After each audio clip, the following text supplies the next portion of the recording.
Cada mañana, millones de personas mayores de 70 años se despiertan, toman su pastilla para la presión y sienten que están haciendo todo bien. Sus números son perfectos, su médico está satisfecho, y sin embargo siguen cayendo. Siguen agotados antes del mediodía. La mente no termina de despejarse. Siguen agarrándose a la pared cada vez que se levantan, y lo aceptan como algo normal. Lo que nadie les ha dicho es esto: el número que llevan años persiguiendo nunca fue diseñado para un cuerpo de su edad. Y alcanzarlo puede estar costándoles más de lo que imaginan. Cuando escucha 120-80, ¿de dónde cree que viene ese número? La mayoría asume que surgió de un gran estudio con miles de pacientes de todas las edades, seguidos durante décadas hasta que la ciencia fue irrefutable. La realidad es considerablemente más incómoda. El umbral de 120-80 se construyó principalmente sobre investigaciones realizadas en adultos de mediana edad, personas de 40 y 50 años con sistemas cardiovasculares funcionando cerca de su estado original. En esa población, sí, presión más baja significaba menos desgaste arterial, menos eventos cardíacos, mejores resultados.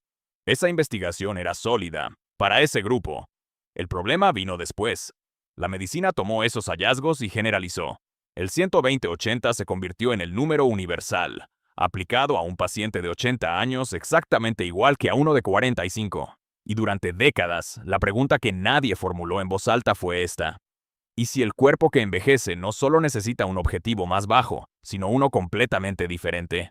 Lo que viene en los próximos minutos es lo que más va a cambiar su perspectiva sobre su propia salud. Pero primero, necesita entender qué le ocurre realmente a su cuerpo. Aquí está lo que la cardiología sabe con certeza absoluta. Después de los 65 años, el sistema cardiovascular experimenta tres cambios que alteran fundamentalmente cómo debe interpretarse la presión arterial. Primero, la rigidez arterial. Sus vasos sanguíneos pierden elasticidad con el tiempo. Imagínese una banda elástica nueva frente a una que lleva 20 años en el fondo de un cajón. La vieja no se estira igual, no absorbe la fuerza igual. Las arterias más rígidas obligan al corazón a generar más presión para mover la sangre. Una lectura moderadamente elevada en un adulto mayor no siempre es un fallo. A veces es el cuerpo compensando inteligentemente una realidad física que ha cambiado. Segundo, la velocidad de respuesta de los varorreceptores. Su cuerpo tiene células sensoras de presión integradas en los vasos principales. Su función es detectar cambios y ordenar al corazón que se ajuste. En una persona joven, esto ocurre casi instantáneamente. A partir de los 70, esa respuesta se ralentiza de forma medible. Los sensores siguen ahí, simplemente no reaccionan tan rápido. Tercero, y esto es lo que casi nadie menciona, la autorregulación cerebral. Su cerebro tiene su propio sistema interno de gestión de la presión que mantiene el flujo sanguíneo estable aunque la presión general varíe. Después de los 70, ese sistema se vuelve menos flexible. Necesita una presión mínima para funcionar con fiabilidad. Baje de ese mínimo y el cerebro empieza a notarlo, no de forma dramática, no de golpe, en silencio, gradualmente, de maneras muy fáciles de atribuir a otra cosa. Ya comprende por qué el sistema cambia. Ahora viene la parte concreta, los datos que su médico probablemente nunca ha puesto sobre la mesa y los 3 pasos que puede tomar esta semana. Una investigación publicada en la revista de la Asociación Médica Americana analizó específicamente qué ocurre con los adultos mayores de 75 cuando se aplican los mismos objetivos de presión que en pacientes más jóvenes. No fue un modelo teórico. Fueron personas reales, con resultados reales, seguidas durante tiempo real. Y lo que encontraron trastocó silenciosamente décadas de suposiciones. Para adultos en ese grupo de edad, el rango óptimo de presión sistólica, el número de arriba, el que su médico más vigila, no era 120, no era 125. El rango asociado con los mejores resultados, menos hospitalizaciones, función cognitiva más aguda, menor mortalidad, se situaba entre 130 y 145 milímetros de mercurio. Déjelo aterrizar un momento.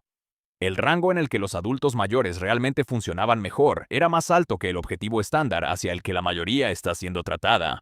Esto no significa que la presión alta haya dejado de ser peligrosa.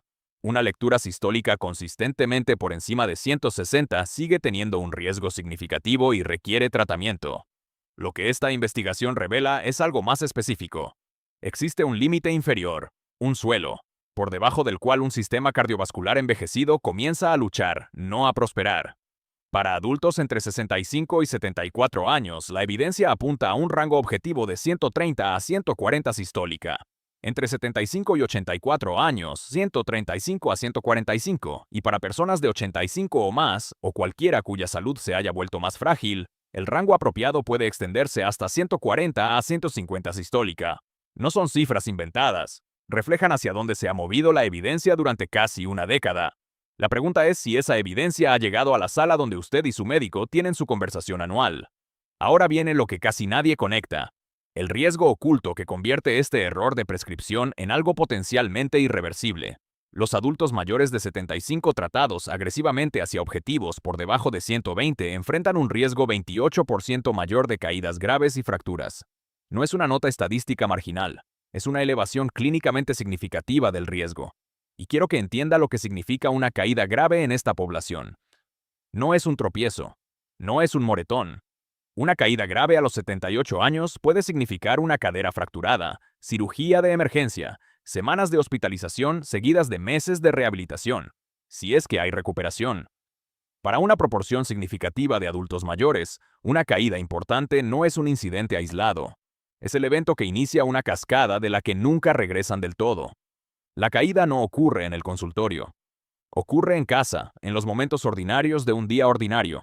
Al levantarse de la cama a las 6 de la mañana, al ponerse de pie después del desayuno, al levantarse del sofá durante la publicidad.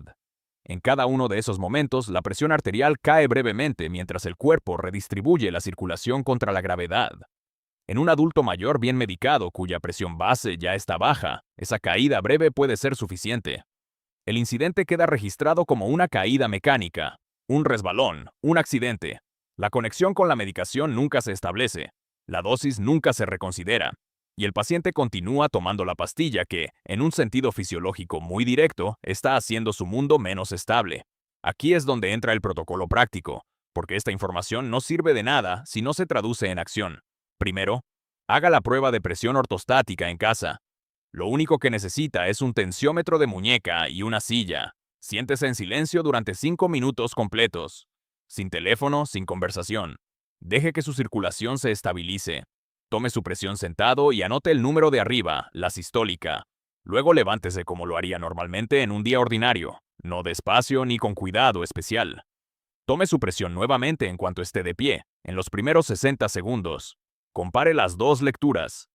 En un sistema cardiovascular que funciona bien, el número de pie debería estar a no más de 10 puntos del número sentado.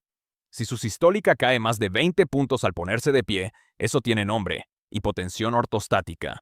Y es un hallazgo significativo. Esa caída de 20 puntos representa la ventana durante la cual su cerebro recibe menos sangre de la que necesita, la ventana durante la cual ocurren las caídas. Esos números, con la fecha, pertenecen a una conversación con su médico. Lleve ese papel a su próxima cita y colóquelo sobre el escritorio.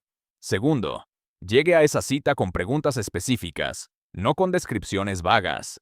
Me he sentido un poco raro últimamente. Se archiva como queja inespecífica y la cita avanza. Lo que funciona es llegar con datos y preguntas que exigen respuestas concretas. Pregunta 1. Dado mi edad específica, ¿cuál es el rango sistólico basado en evidencia hacia el que está trabajando para mí? ¿Y cómo toma en cuenta mi riesgo de hipotensión ortostática? Pregunta 2. He estado realizando la prueba de sentarse y levantarse en casa, y mi sistólica cae aproximadamente X puntos al ponerme de pie. ¿Podemos medirlo aquí hoy e incorporarlo a mi plan de tratamiento? Pregunta 3. Algunos síntomas que he estado experimentando: mareos al levantarme, fatiga matutina, dificultad ocasional para concentrarme.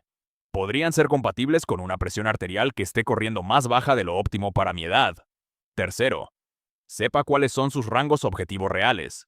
Si tiene entre 65 y 74 años, 130 a 140 sistólica. Entre 75 y 84, 135 a 145, con 85 años o más, o si su salud se ha vuelto más frágil, hasta 140 a 150. Lleve estas cifras a la consulta como punto de referencia, no para imponer, sino para hacer la conversación específica. Y las conversaciones específicas producen respuestas específicas. Aquí está lo que nadie conecta cuando llega a este punto del razonamiento: la fatiga, la niebla mental, los mareos matutinos, la sensación de piernas pesadas. Estos no son síntomas separados que la edad fue acumulando al azar. Son manifestaciones del mismo mecanismo. Su cerebro consume aproximadamente el 20% del suministro total de sangre de su cuerpo, aunque representa solo el 2% de su peso corporal. Es el órgano metabólicamente más exigente que tiene, y a diferencia del músculo o la grasa, no tiene capacidad de reserva. Necesita flujo sanguíneo continuo, adecuado, sin interrupciones. Cuando la presión base ya está baja por la medicación y usted se pone de pie, el cuerpo tiene una ventana de 2 a 5 segundos para detectar la caída y corregirla antes de que el cerebro lo note. En personas jóvenes, esa corrección ocurre tan rápido que nunca se siente. En adultos mayores con vasoreceptores más lentos y presión base ya baja, esa ventana se extiende a 5, 6, 7 segundos. A veces más. Durante cada uno de esos segundos, el cerebro funciona por debajo de su nivel óptimo de combustible. Lo suficiente para que los bordes de la visión se oscurezcan levemente. Lo suficiente para extender la mano hacia la pared más cercana sin saber exactamente por qué. La investigación emergente sugiere que episodios crónicos y repetidos de baja perfusión cerebral, ocurriendo múltiples veces cada día, pueden contribuir al deterioro cognitivo acelerado a lo largo de meses y años. El cerebro que funciona sistemáticamente por debajo de su umbral de combustible no rinde al máximo, y con el tiempo, eso tiene consecuencias que van mucho más allá del mareo matutino. Lo que esto significa es que el tema de la presión arterial en la vejez no es solo un número cardiológico, es una conversación sobre claridad mental, independencia física y calidad de vida. El síntoma que usted atribuyó a la edad puede ser, en realidad, una señal de que el tratamiento necesita ajustarse. Entonces, si se lleva una sola cosa de este video, el número que persigue puede estar trabajando en su contra. La prueba en casa, los rangos por edad y las 3 preguntas para su médico. Eso es todo lo que necesita para empezar a cambiar esa conversación. Tome el control de su salud es el primer paso para no depender de nadie en el futuro. Si quiere seguir aprendiendo a envejecer con fuerza y lucidez, suscríbase y únase a nuestra comunidad. La información es su mejor medicina. No se detenga aquí.